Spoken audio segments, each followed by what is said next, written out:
భద్రాచలంలో ఘోర ప్రమాదం జరిగింది. నిర్మాణంలో ఉన్న 5 అంతస్తుల భవనం కుప్పకూలింది. భవనం శిథిలాల కింద 6గురు ఉన్నట్లు తెలుస్తోంది. స్థానికుల సమాచారంతో ఘటనాస్థలికి చేరుకున్న పోలీసులు, పంచాయతీ సిబ్బంది ఆధ్వర్యంలో శిథిలాల తొలగింపు ప్రక్రియ కొనసాగుతోంది. నిబంధనలు ఉల్లంఘించి నాసిరకంగా బహుళ అంతస్తుల నిర్మాణం చేపట్టడం వల్లే ప్రమాదం జరిగినట్లు అధికారులు అనుమానిస్తున్నారు.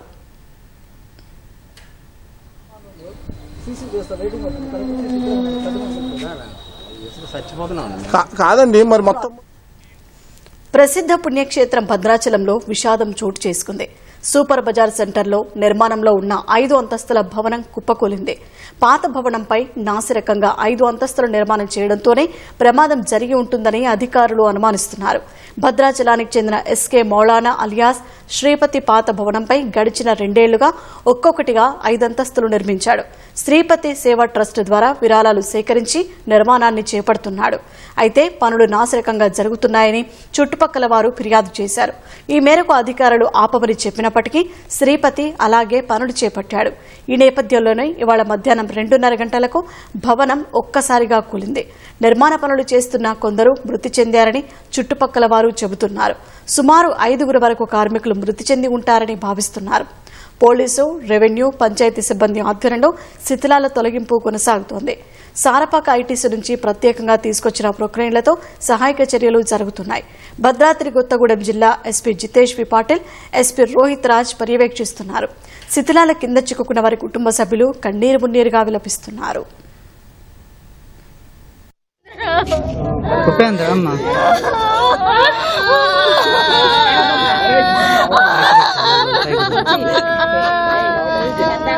అమ్మ ఇక్కడే పని చేస్తున్నారా రోజు?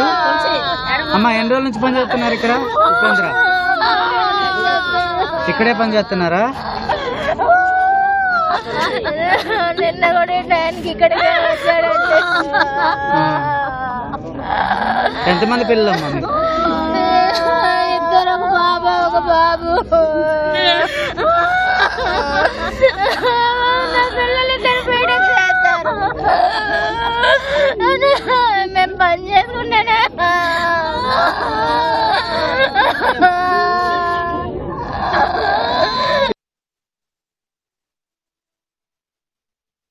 నిబంధనలు ఉల్లంఘిస్తూ బహుళ అంతస్తులతో పాటు నాసిరకంగా నిర్మాణం చేపట్టారని గతంలోనే గ్రామ పంచాయతీ అధికారులకు ఫిర్యాదులు అందాయి. కొన్ని నెలల పాటు పనులు నిలిపివేసినా తిరిగి ప్రారంభమయ్యాయి. ఈ విషయంపై వివిధ సంఘాలు, స్థానికులు అనేకసార్లు ఆందోళనకు దిగినట్లు తెలుస్తోంది. ఆ సమయంలో అధికారులు కఠిన చర్యలు తీసుకోకపోవడం వల్లే ఈ పరిస్థితి వచ్చిందని స్థానికులు ఆగ్రహం వ్యక్తం చేస్తున్నారు. ఏజెన్సీ చట్టాల ప్రకారం బహుళ అంతస్తుల నిర్మాణాలకు అనుమతులు లేకుండా భద్రాచలంలో యథేచ్ఛగా నిర్మాణాలు సాగుతున్నాయనే ఆరోపణలు ఉన్నాయి. ప్రస్తుతం కూలిన భవనం కూడా నిబంధనలు ఉల్లంఘించి కట్టారని స్పష్టమవుతోంది.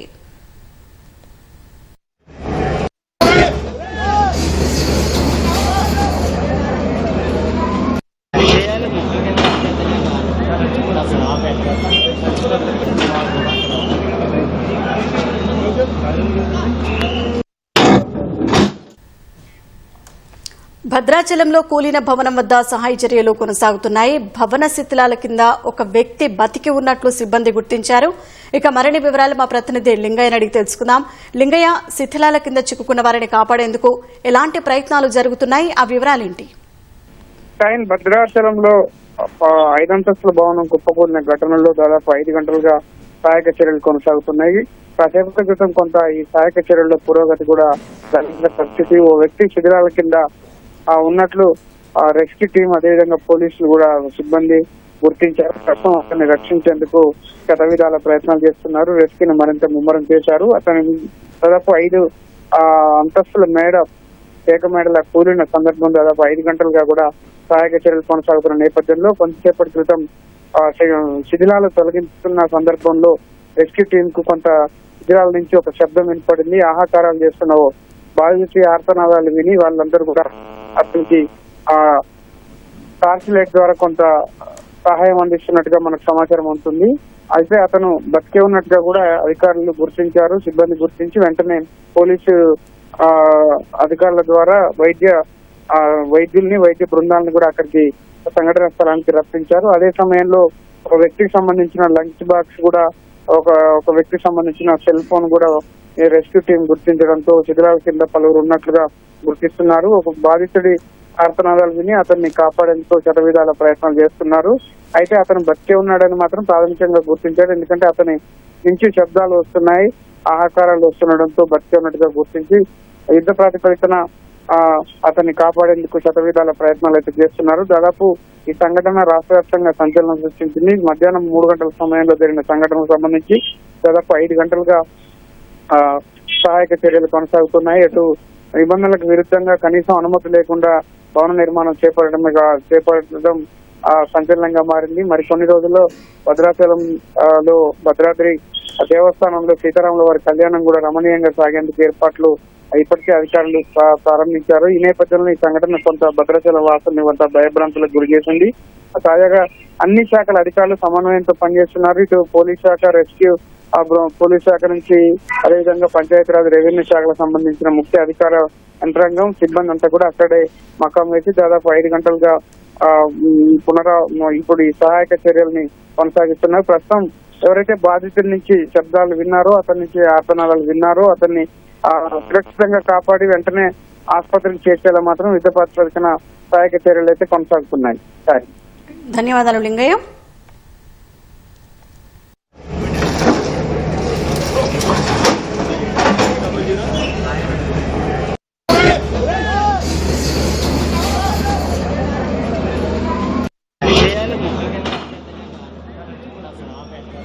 సుమారు 2:30 గంటల ప్రాంతంలో ఈరోజు నేను భోంచేసిన తర్వాత పెద్ద శబ్దం వచ్చిందని బయటకు వచ్చాను. అప్పుడు ఆ బిల్డింగ్ నిలువున కింద పడిపోయింది. దాని కింద ముగ్గురు అయితే ఉంటారని నా ప్రాథమిక అనుమానం. ఎందుకంటే నేను వెళ్ళి చూస్తే ముగ్గురు మనుషుల నుంచి మాటలు వినపడుతున్నాయి.